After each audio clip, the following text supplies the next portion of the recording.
The feature in question is known as auto rotation, which allows users to easily switch their phone's orientation.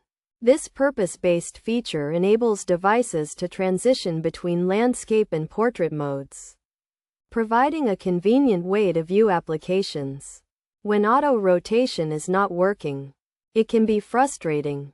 To fix this issue, start by heading to your phone's settings and locating the auto rotation option. Ensure that the feature is active, as indicated by a specific icon.